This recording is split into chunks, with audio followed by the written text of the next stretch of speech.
Ladies and gentlemen, good day and welcome to the Cholamandalam Investment and Finance Company Limited Q1 FY22 earnings conference call hosted by Kotak Securities Limited. As a reminder, all participant lines will be in the listen-only mode, and there will be an opportunity for you to ask questions after the presentation concludes. Should you need assistance during the conference call, please signal an operator by pressing star then 0 on your touchtone phone. Please note that this conference is being recorded.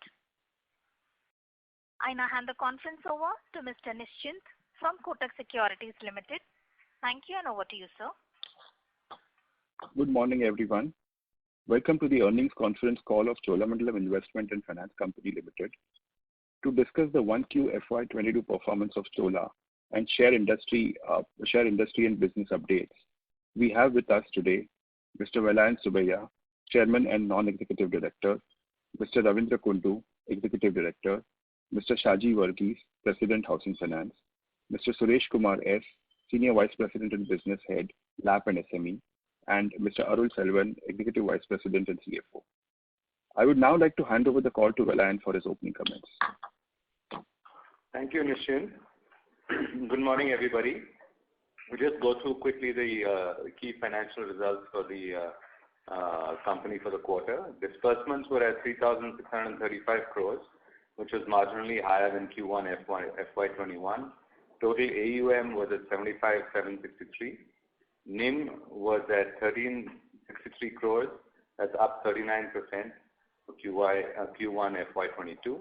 And pre-provision operating profit was at 993 crores, which is a growth of 56%. Our PAT was at 327 crores in Q1 FY22, as against 431 crores in Q1 FY21.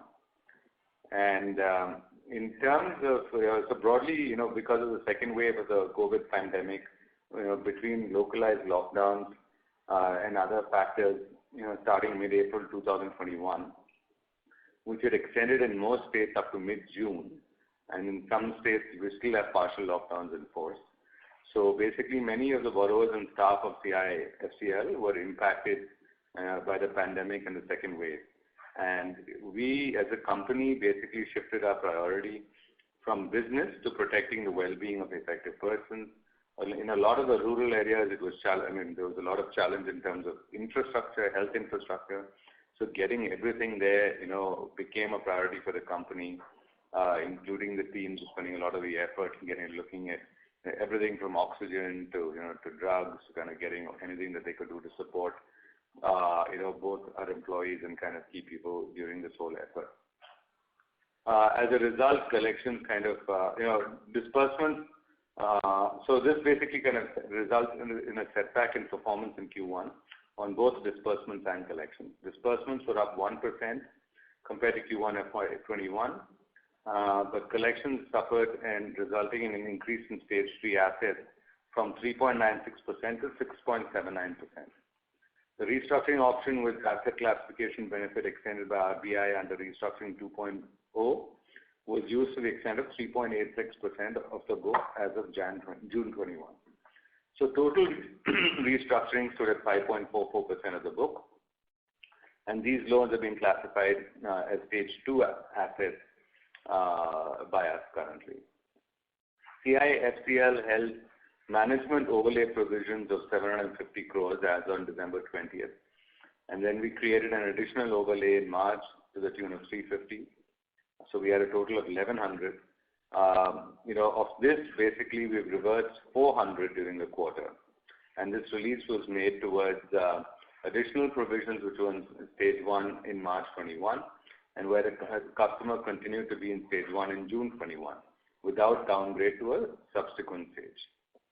And additional provisions held in March 21, which were in stage 1 and 2 in March 21, and moved into stage 3 in June 21. On which higher provisions as per regular stage 3 norms have been created. Post this reversal, we have a management overlay of 700 crores in stage 2 and 3 to manage any future contingencies. we've also witnessed a recovery in disbursement and collections during the latter part of June and in July, post relaxation of statewide lockdowns. And we expect a gradual revival in subsequent quarters in FY22 with normalization and rollback of accounts which have moved to higher buckets. In terms of individual businesses, vehicle finance disbursed 2,846 in the quarter as against 3,231, which is a decline of 12%. LAP disbursed 386 as against 119, which is a good growth because of the challenges during first lockdown. HL disbursed 199 as against 190, a growth of 5%. And AUM was at 75,763 compared to 70,826.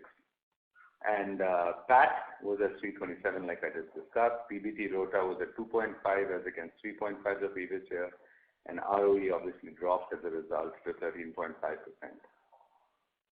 We still have a strong liquidity position with about almost 8,000 crores of cash balances at the end of June, which includes 1,500 crores which we invested in GSEC, which we show under investments, and a total liquidity position of 16,400 crores, which includes undrawn lines. ALM is comfortable. We have no negative mismatches. In terms of asset quality, I think we just talked about it. Gross stage 3 stood at 6.79, and that has a provision coverage of 35.5%, as against 3.34 of stage 3 during June 2020, which had a provision of 41.6%. Total provisions carried against the overall book was at 4.37% as against normal provision levels of 1.75% prior to pandemic. And we've obviously kind of talked about the impact of the Supreme Court order in the past, and that still remains in force. The capital adequacy of the company was at 19.08 as against regulatory requirement of 15, and Tier 1 was at 16.6. So, Nischint, I will stop there, and we'd be happy to take questions. Thank you very we'll much. begin the Q&A. Thank you very much. We will now begin the question and answer session. Anyone who wishes to ask a question may press star and 1 on the touchtone telephone. If you wish to remove yourself from the question queue, you may press star and 2. Participants are requested to use handsets while asking a question. Ladies and gentlemen, we will wait for a moment while the question queue assembles.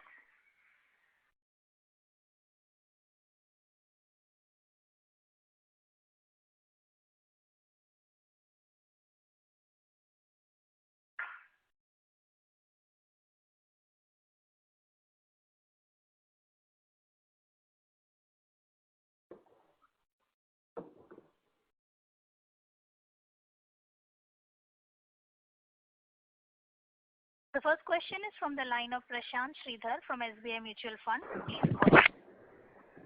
Yeah, thanks for my questions. I hope I'm audible. Yes.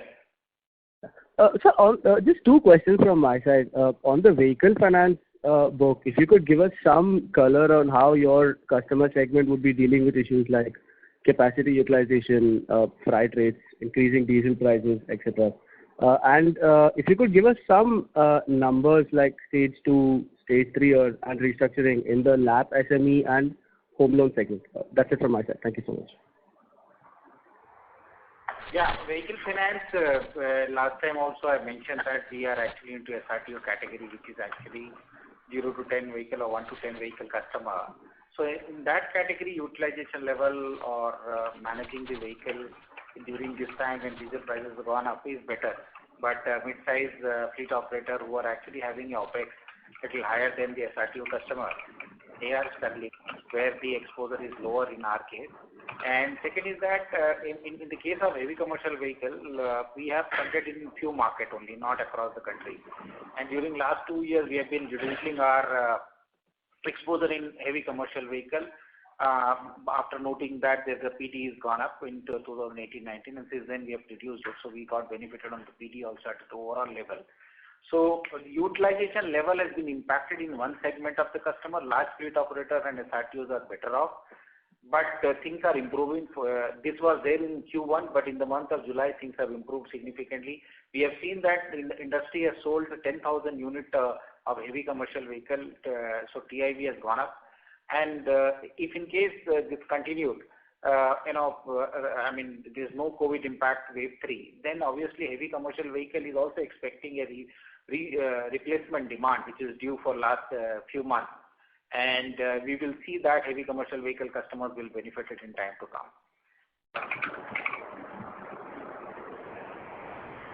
As far as the stage 3 and stage 2 of LAP stage 2, the restructuring, we have done about 2.95% of the portfolio, and our stage 3 stands at about 8.86% for LAP.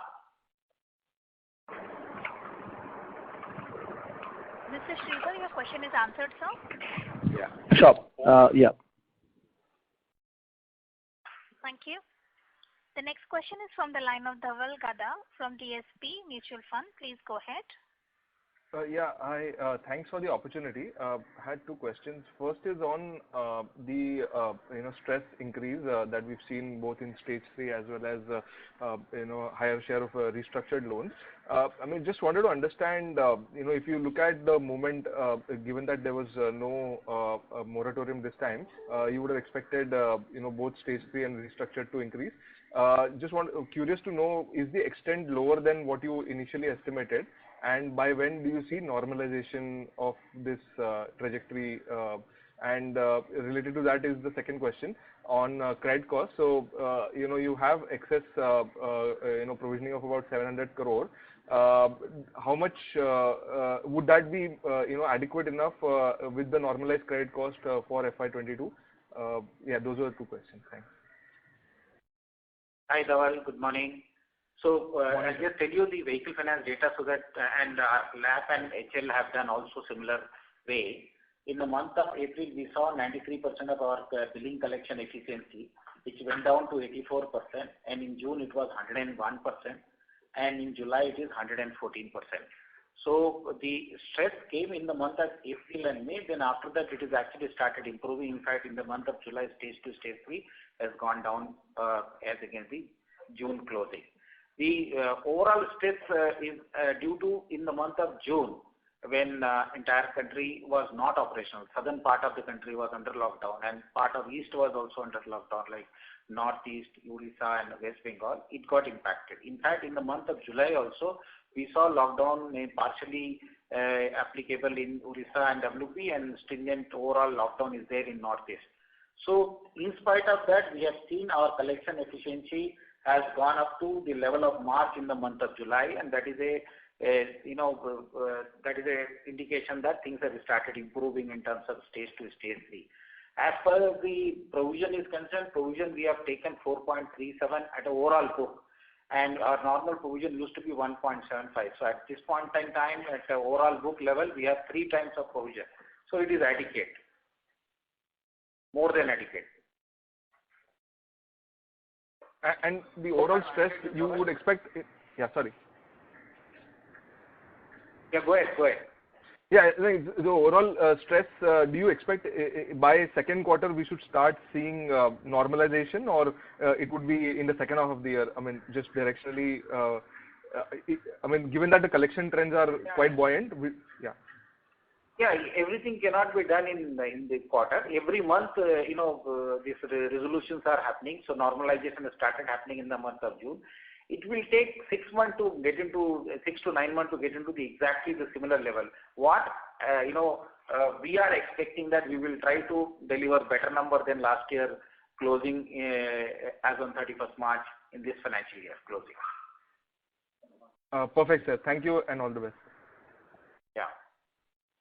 Thank you. The next question is from the line of Chetan Ginodia from Alpha Accurate Advisors. Please go ahead.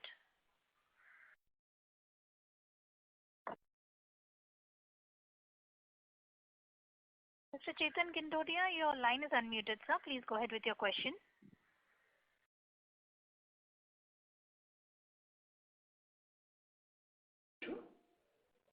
Hello. Yes, sir. You may go ahead, sir. So, the two things. One is in terms of the competition intensity, with banks also moving aggressively in this space, how do you see that, from competition perspective? And second, considering that, the environment still looking very challenging, particularly on vehicle financing side, how do you see the trends over next, 2, 3, 4 quarters? Any change in strategy from the long-term perspective? If you can highlight on that, that would be useful. Thank you. So we have mentioned that in the past that the auto cycle as far as the heavy commercial vehicle is something which is going to pick up, going to start anytime, and replacement demand is going to start. So heavy commercial vehicle will see better number in time to come. And this month itself, July, if you see the data, the heavy commercial vehicle segment has registered very good number. Other than that, entry-level car, entry-level two-wheeler, your tractor, used vehicle, all of them is going to do better. So, and we are present over 1100 branches, 80% branches in tier 2, tier 3 town, and these are the places where the intensity is there, but we are able to do the job because of our people and our relationship with the manufacturer and the customer. So we need not change the strategy very, dramatically, but we will definitely come back to some of the product which we have not done so far. And overall disbursement in the month of July, we have seen that we have delivered more than July 19 disbursement as an organization put together Vehicle Finance LAP and HL. So this trajectory is actually going to continue, and we will deliver better than last year if in case COVID wave 3 doesn't come. I see. So no major change in strategy, right? Because you might have seen some more delinquency in few pockets. So are you trying to become more conservative by making any change in the risk management, any change from the systems perspective? We are actually following the product level at a make, model, variant level and the customer and geography level, and watching that where the probability of default and LGDs are lower. And that actually varies. It's not a static. As and when we see that some product MMV is actually not giving return, we reduce the disbursement. So that is the ongoing process. We have a system business decision model working. Every quarter we look it, and then accordingly we give the direction to the team to change their focus from market to market, product to product, and MMV to MMV, and customer category to category. That has been working very well. What will be your guidance for the full year credit cost? It is very difficult to say at this moment in time. Internally, we are trying to do better than last year. That is what we can say.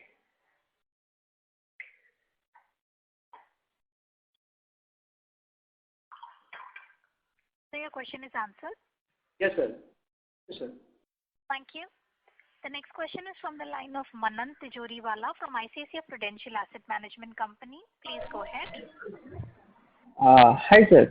I wanted to get your view on ECLGS versus restructuring as option for working with your borrowers, as you have done around 4% ECLGS of your portfolio last year. So at minimum, I think you were able to help cash flows for around 20% of the portfolio. So was this first largely into the auto segment? I'm not sure if you could confirm that. And also if you could throw some light on ECLGS this time and why it has been or not been used. And lastly, would you say borrowers who availed ECLGS last time around were as stressed as anyone who availed restructuring or more? See, yes, last year we did a good amount of ECGLS because, obviously it is guaranteed by government, etc. And so we wanted to capitalize on it. Now, there is a cap on what you can do under the ECGLS, and so since we have done quite a bit last year, this year we have kept it to the minimum. This year we have done around 6 crores only in Q1. So we have not scaled it up much in the current year.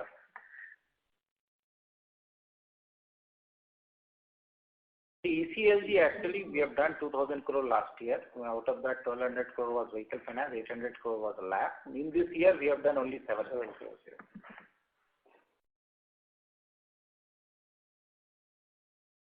So your question is answered? Sir, lastly, if you could shed some light around how stressed you would imagine a ECLGS borrower would be versus a guy who avails restructuring.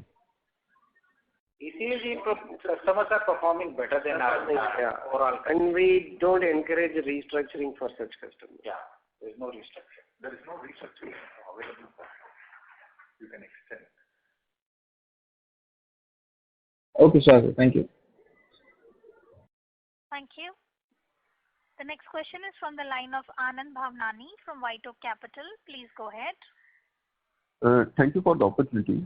Sir, my first question is, how we see relative attractiveness of various segments that we operate in now. We have seen that in the, tier 2, tier 3 towns that we operate in, affordable housing has done very well. So, and,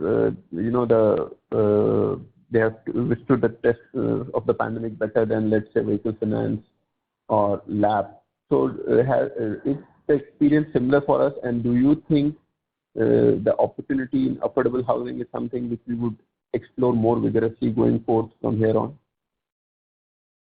Yeah. Okay. See, while you said that, we have relatively done, we just done 199 crore of business. We understand it's 5% higher than last year, but it's a very small volume. But when it comes to the opportunity, so, the LMI, lower middle income families whom we target and whom we wish to serve, tier 2, 3, 4 are the obvious opportunities. If you ask me, with 4,500 crore, we have just scratched the opportunity. We have only just reached out to 177 branches and just, 9, states last year, and we will look at 2 more states this year. The opportunity, of course, is much, much bigger, and we will continue to focus there. And this is an identified opportunity for us. And we have also internally, strategized and focused accordingly, segments which can scale over a period of time, the transaction type which can scale over a period of time, like self-construction, ready resale. These are the large opportunities in 2, 3, 4 cities. So we are focused on that. We hope to, get, the numbers in the plan which we have internally planned. It's quite a big opportunity, needless to say. And it also comes very handy to Chola because Chola over the last, 2 plus, whatever years been, kind of focusing on the LMI, lower middle income. There's a good understanding of risk and an orientation to the segment too. So we hope to do good. We are focusing. Sure, sir. My question was more of, do you see for us to divert more resources there or do more, business there than historically we have done and kind of have more focus on this, given that pandemic has, created, template that this business does better than others in rural areas, the affordable housing space. So, the question is our focus more, and can we expect much higher growth than in the past? Yeah. And let me reframe the question the way I have understood. What you are asking is, for affordable housing, should there be a higher priority and increase the volume than currently planned and budgeted? Is that the question you are asking because it's an opportunity? Yes. See, look, housing is a generic demand. There's always an opportunity. So we have, a reasonably good business plan we have made, all the way up to FY25. We are on course of that in execution. So we will always focus to execute the plan we have already kind of formed up. That plan to be executed with precision is what we will focus. Anyway, it was always an opportunity. It's not that today, affordable housing has thrown a new opportunity for a company like us where we do a very small volume. So first, priority is to establish to, western and northern, country, part of the country, establish process and procedures. As you know that the whole land matters are a state function. It needs to have a lot of local nuances. We just don't want to rush in, and this is not a business to be just rushed in. It has to go, because the 15 years is the average lending tenor. So we would like to go with, the way we have built other businesses, carefully and do in a way it is sustainable. So we are not going to rush in beyond the business plan, So that's where we look at. There is no intent to change an extra focus than or a higher volume plan than what is currently planned and, approved by the board. Sure. And sir, just double checking if I heard it correct, we did ECLGS of 700 crores in Q1, is it? 7 crores. Only 7 crores. 7 crores, sorry, my bad. Thank you. I'll come back in the queue. Thank you. The next question is from the line of Bhavik Dave from Nippon India Mutual Fund. Please go ahead. Yeah. Hi. Good morning, everyone. Just a couple of questions. One is on we understand the increase in stage 2 and stage 3 because of the lockdown during April and May. But just wanted to understand if you could give us some color on what proportion of these customers are paying. I understand that they would not be able to clear their previous dues and hence have rolled forward. But what proportion of the stage 3 assets are active and paying one or more than one EMIs, if that data point if you can give, and even the same for the stage 2, because that has seen a significant increase. But I would assume that in June and July, when things normalize, customers would start repaying at least one EMI. So if you could just give us some sense on what that is. So I mentioned that stage 0 to stage 1 roll forward is only 1.45%, which is the lowest in the last 10 months. And when it comes to stage 2, almost 80-85% customers are paying their current month due. So they are stabilized in the same bucket. And the stage 3, which is nothing but 3 and above, there is also almost 80% customers are paying in the current month due. And also there is a little bit repossession happening, although repossession and sale is very negligible in terms of the stages. But some customers who are not paid, they have actually committed to pay in subsequent month. That is the situation of stage 1, stage 2, stage 3. Okay, that's very helpful. Thank you. And it is better than the trend which we have seen in the month of January, February, March and July. I'm just telling you the July trend versus the March trend. Understood. That's helpful. And secondly is on the 3,600 odd crores restructuring that we have. If you could just break it down between vehicle and LAP, how is that breakup looking?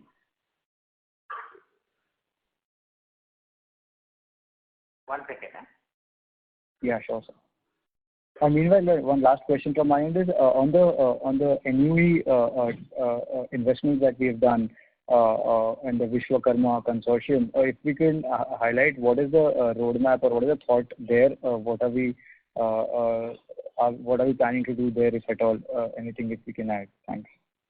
Right now, that's a wait and see, right? Because basically the RBI has to kind of declare who they're going to, which of the consortium they're going to give a license to, and that they've said that they will do in September. So till they do that, there's nothing for us to do. But obviously, if they do announce that in September, then we will kind of come out with a more detailed strategy in terms of what Vishwakarma's kind of approach is going to be. Perfect. That's all. And there's some sense that I don't know, it may be delayed, but we have to see. We can't dictate when that's going to happen. So on the stage 2, it is VF is 2,250 crores. Balance is the restructuring 3,600, 2,003 crores is vehicle. Okay. Thank you. All the best. Thank you. Thank you. Thank you.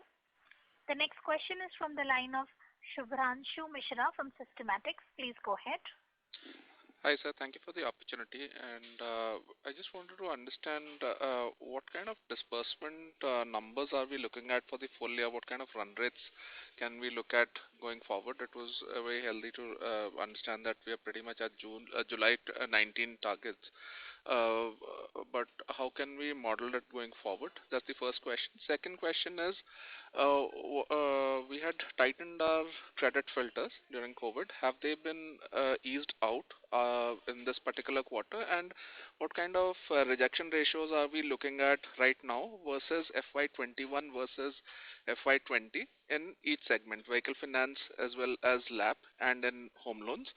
And if you could give out the LGD PD assumptions for the LAP segments, which is LAP Delhi, LAP Tamil Nadu, sir. Thank you. See, disbursement numbers, we don't give any, forward-looking statements. What you can assume is whatever is the assumption on the industry growth, you can assume that we will be 5-10% better than the industry. That's how we have been our past trends, and that we will maintain it in the current trends also.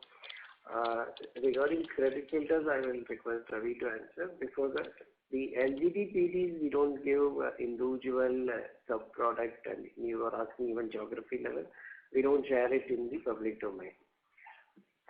Yeah. Right. So, as I mentioned that in the vehicle finance, we have the concept of using the business decision model, which is we have got 4 variables. One is the product, then make, model, variant, then customer category, and for the LTV, what is going to be the probability of default.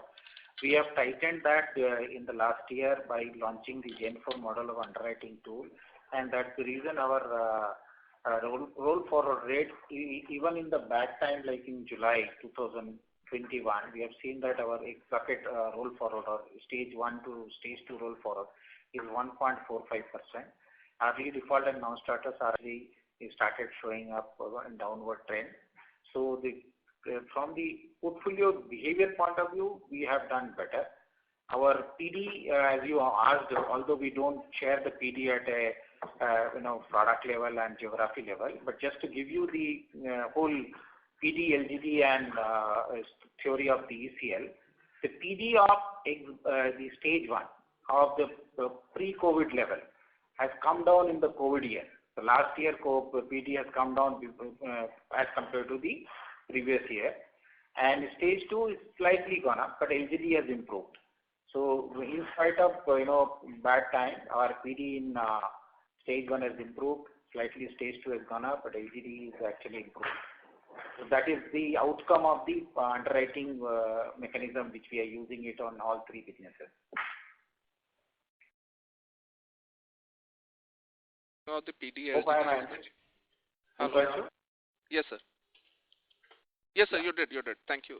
If you could give some amount of regional perspective into the LAP portfolio, which portfolio is behaving better and maybe where we are lagging, especially in the Tamil Nadu market, in the NCR market, and in the MMR market. If you could give out these 3 particular geographies, sir. Yeah. So our NCR book is the biggest in the country, and followed by actually Tamil Nadu. And we had challenges in April and May month, especially the lockdowns were severe in these states.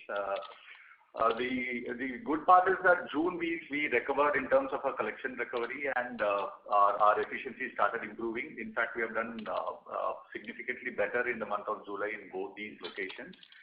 And both the locations started showing collection efficiency improvement in the last 2 months, and we continue to focus on that and we'll improve. That's for NCR, sir, and Tamil Nadu? Yeah, that's what I'm saying. So both the locations is a top priority because these are the 2 biggest books for us in the book, in the 2 biggest regions in the book. So Tamil Nadu, as you know, April was better because the lockdowns are not there, but May the lockdown started, but then quickly we recovered as a state itself. So we are seeing significant traction, especially in the month of July. We saw significant traction in Tamil Nadu region as well. Right, sir. And if I'm allowed to just squeeze in one more question, sir. If you could just speak about the repossessions, because possession of vehicles is pretty much the end of road with that customer because he's in an earn and pay segment. So what kind of repossessions are we looking at in this particular year? And if you could guide there, sir. Thank you. That's my last question. Yeah, repossession, no, that is not right assumption actually. The repossession, if you know that, it is actually lowest. Every year we do repossession of only 0.1% of overall assets, which is basically sold and see, there are 2 types of repossession, one repossession and release. That is, there is no point in discussing because there are some customers who are we repossess and get back and that gets released. What is important is that we repossess and sell, which is 0.1%. And if you see the stage 3 book, on the stage 3 book, the repossession is hardly 2%. So on the overall book, the repossession is 0.1%. On the stage 3 book, it is hardly 2%. So rest of the customers we are collecting only, either by way of normalization or by way of basically waiting for some time and then collecting it at some point in time. So we are going to look at similar levels in FY22 as well. Correct assumption? It is going to be same only. It has been there for quite some time. In fact, that is what is the underwriting tool working on. Sure, sir. Thank you so much. Best of luck, sir. Yeah. Thank you. Thank you. The next question is from the line of Kunal Shah from ICICI Securities. Please go ahead. Yeah. Hi. So firstly, on restructuring, if you can just let us know in terms of what is the texture of this restructuring, and how would be the flow through into the buckets, either the standard or the stress buckets going forward? In terms of the timeline in particular, so is it like a 3 months, 6 months? What is the kind of a moratorium or something that we would have offered here? Restructuring, predominantly we have only given 1 to 2 months. In very few cases where the underlying business is related to a industry where it is having a long-term hit, like where like the school buses, and in the case of travel tourism or something related to a hotel industry type. Those cases alone we have given around 3 to 6 months, and in none of the cases we have exceeded 6 months. So this is how the whole of the restructuring has happened. Of course, the rest of this, positions of the EMI is not exceeding 24 months beyond, etc. As per our guidelines and the internal board policies are being fully adhered to. So this is what we have already discussed. We have done around 3% or 3.6% of the total book in restructuring 2, and overall put together it is around 5.4% of the restructuring. Some amount of the first restructured book is also run down, so to that extent you will see some differences. So don't arithmetically add up and say why it was standing. Some people came back on such questions. 60% customers are 30 days. That means they will be paying from the next month, and 20% are 60 days paying after next month, and over 80% is within the 2 months. Sorry, didn't get that. 60%. 1 month and 20% to 2 months. Yeah. Okay, 60% 1 month and 20% 2 months. So almost 80% are less than 2 months within the restructured pool. Correct. Okay, perfect. And in terms of the disbursement, so industry-wide data which we have shared, and along with that Chola's growth. So overall, when we look at it, you said that maybe because of the safety and cautious approach, we have been slow. But maybe how should we look at it? You said that we will be broadly following the industry trajectory, but does it suggest that in some of the product segments we have been giving away the market share, and would that be more in terms of competitiveness, or that's our internal strategy? How should we look at that? Because in most of the industry data, we are seeing much higher volumes compared to where Chola was, in the first quarter. Yeah.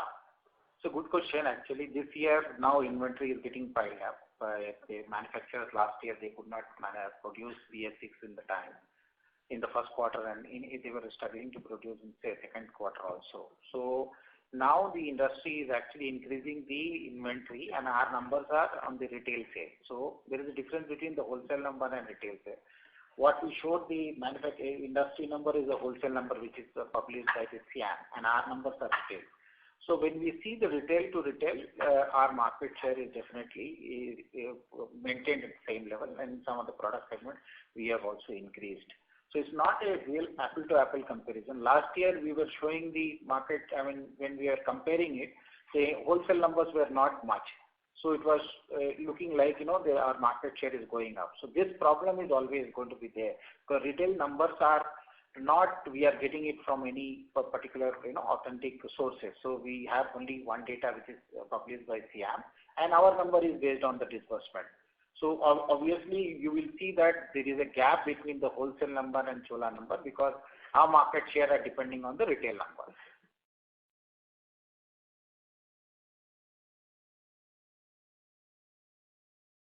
Thank you. Ladies and gentlemen, please limit your questions to one per participant. Should you have a follow-up question, would request you to rejoin the queue. The next question is from the line of Sunil Kothari from Unique PMS. Please go ahead. Thanks for opportunity. Mr. Vellayan, my question is to basically your view. Basically, whenever there is a challenging time, you last decade back also you taken as control on the company and strive really back well Chola, and then we created a team which is also managing well. And again, you are here during this COVID time. So really, as an investor, would love to your presence will be very highly appreciated. Sir, my point or my question is, what is the learning and lessons and area of improvement you feel Chola should do during this recent tenure and your last 10, 12 years experience with Chola? Where is the major area of improvement you would like to see? What internal change you would like to make? Yeah, thanks, Sunil. So, see, I think broadly, the good thing is that a lot of these basic things, right? Like Ravi was saying, our belief is that as long as wave 3 doesn't come back, collections will start improving now. I mean, they've already started in the month of July. And so basic things like that, the team disciplines are very high. And the capability to roll these things out at a field level are very high across the company. So I would say that in itself is a massive strength for the company to have, because I would actually kind of argue that, by far, from the ability to roll out and kind of execute at the field level, both on the sales front and the collection front, I don't think that there are any companies that will be stronger than Chola at doing that today. And so I think without that, it makes it more dangerous to do anything else. So what are the opportunities? I think we've talked about this in kind of higher calls. I think there are 3 sets of opportunities. And perhaps the first set is basically, around looking at what is happening. If you take what's happened kind of in with a strong field capability, some companies have gone out across a whole set of verticals, right? We've traditionally been in just vehicle finance and and LAP and housing loans. So that is the first set of opportunities, which is, can you broader base the set of verticals that we offer? So that's one set of opportunities that we will look at. The second set of opportunities is, like, a lot of people are now, obviously, with these fintechs, a lot of people are trying these digital solutions and trying to kind of capture a lot of market share with them. Our sincere belief and hypothesis is that it's very difficult to pull off a fully digital solution in India unless you have the front-end collections capability to go out and collect against loans that don't perform in the market. We don't think that a fully digital solution will work. So what we're looking at doing is seeing how we can also push out along that kind of dimension of kind of getting more digital, but backing it up with a lot more, physical, both kind of, collections capability and field presence. Because I think that marriage is going to become very important for India as we go forward. True. And then the third opportunity is really around, as more data becomes available, how do we use both a combination of that data to improve the effectiveness of our field force, right? So, how can we use that to basically improve perhaps the productivity of the frontline sales employees of the collections team? Right?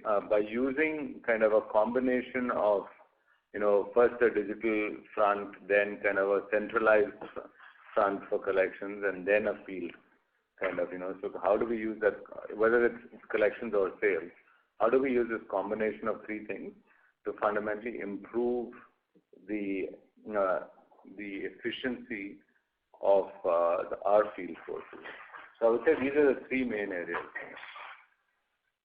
Very, very, very detailed explanation, sir. Thanks a lot. Last, just one point. So looking at this easy availability of capital because of this fees and easy money flowing from outside, then technology, then fintech, you feel any structural shift towards lower NIMs maybe over next 3-5 years, or you feel there is enough opportunity to maintain this type of 6.5-7.5 range of net interest margin which Chola is making since last almost 10 years? Yeah, I don't think the digital players are the ones that will cause NIM compression, predominantly because even with these NIMs, most of them are losing money, right? So, I think that it'll be a while to basically kind of see if they can lower, because their approach is not to get customers by lowering the NIMs. As a matter of fact, I would say half of these guys out there are lending at higher yields than us. So I don't think that they're going to cause NIM compression, because none of them, or I would, as far as we can tell, none of them have figured out a way of actually kind of, of running at a NIM that is similar to us and making money. Right. So I don't think that that's going to happen in the near term. Right. Most of them are at higher yields, start off with a higher NIM, and then basically, some very few, I think there are literally like 2 that are making money in the country today. Thanks a lot, sir. Wish you good luck. Thank you. Thank you. The next question is from the line of Anand Bhavnani from White Oak Capital. Please go ahead. Just wanted to understand a bit more from a 2-3 year perspective. What is the potential for us to, use the existing branch network for home loans and expand the LAP franchise? So out of 1137, I see in the presentation we have 359 co-branded LAP facilities with vehicle finance and 144 home loans co-branded with vehicle finance. So how much of the existing vehicle finance network can be used for these two, and over what timelines? See, when it comes to home loans, or for that matter, any business, the first priority is to go along with the existing infrastructure when it comes to sharing of infrastructure, because that gives a lot of sense for us to make the existing infrastructure to be more effective. But when it comes to individual businesses, mortgage business, we will also look at the opportunity in that market. Now, for home loans, we have already reached out to 177 branches. So opportunity exists everywhere. But yeah, we also need to look at our internal, capacity and, execute with the way it is planned. So we will. The first priority always will be to follow. And even for 177 branches, except around 30 branches where we don't have physical space, hence we were forced to have a separate branch. Otherwise, we are coexisting. The same infrastructure, separately identified, workstations and teams. That's how we operate, and that will be the approach which will make the business much efficient and smarter too. Yeah, it will also help, even employee induction and so on and so forth. So yeah, opportunity is much larger, as I said, and I think previous somebody else had also asked. We have a plan to expand and cover larger markets to serve larger, customers. So we will go ahead with that plan. We have a, reasonably firmed up plan in that direction. Okay. And in terms of the relative share of book coming from each of these segments, how do you see this evolving? Like 3 years out, would the ratios be similar, or do you see one growing faster than the other? Any broad sense you can give us? Frankly, I did not really grab the question. If you're asking, all businesses got different business plans. Okay, so always business looked up, we have an internal capacity, whether are we able to make use of the internal capacity to the fullest extent. So it's not about between businesses. Auto loans are very matured, large-scale business. Okay, and home loan, which is reasonably a new business, it will take longer time to kind of catch up there. So for a small, in a new business like home loans, what we look at is what is the capacity built up.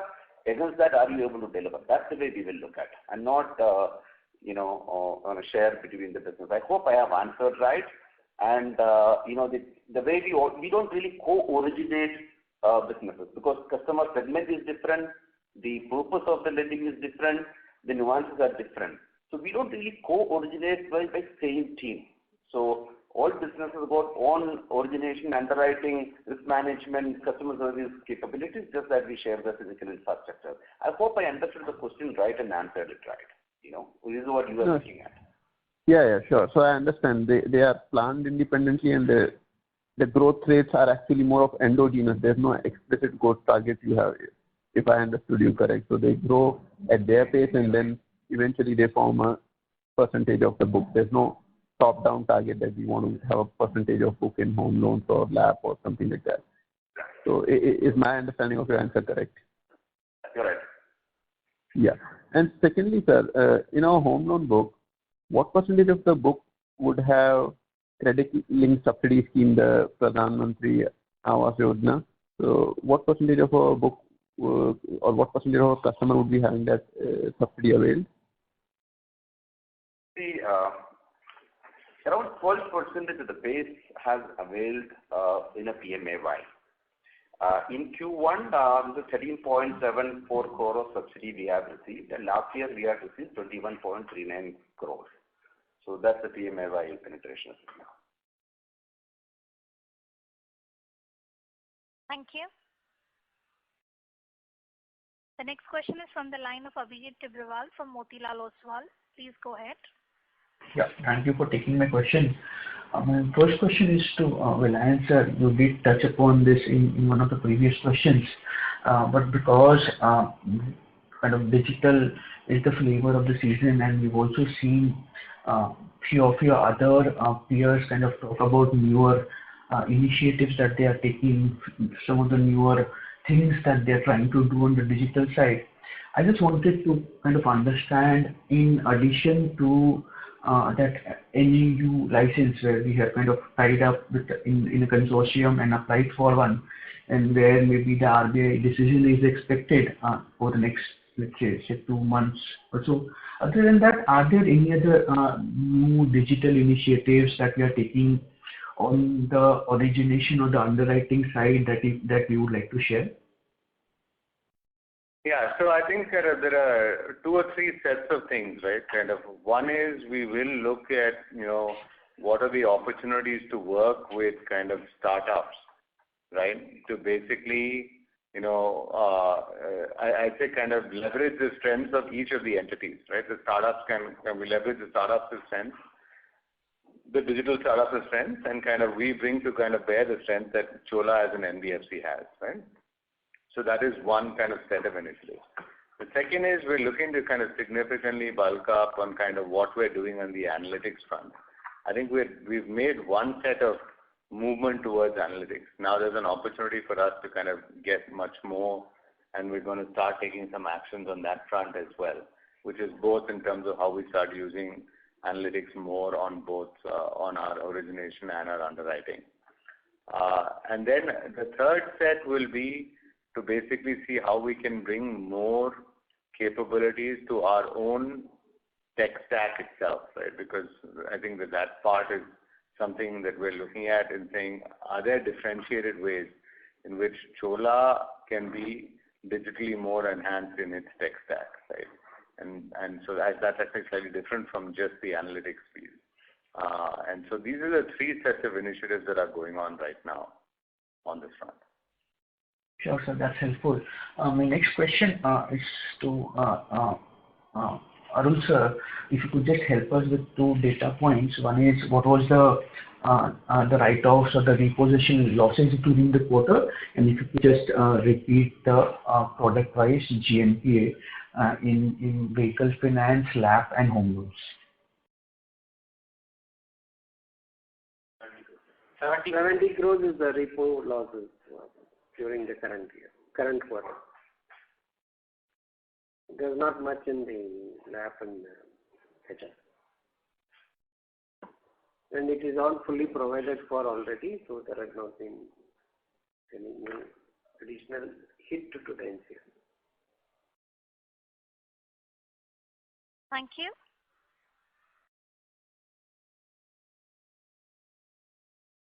I would now like to hand the conference over to Mr. Nischint from Kotak Securities Limited for closing comments. Sorry, we had to wind up the call because of constraints on timing. Thank you very much for joining the call today. We thank the management for providing us an opportunity to host the call. Thank you. Thank you. Thank you so much, Nischint. Thanks, Nischint. Thank you. Thank you. On behalf of Kotak Securities Limited, that concludes this conference. Thank you for joining us, and you may now disconnect your lines.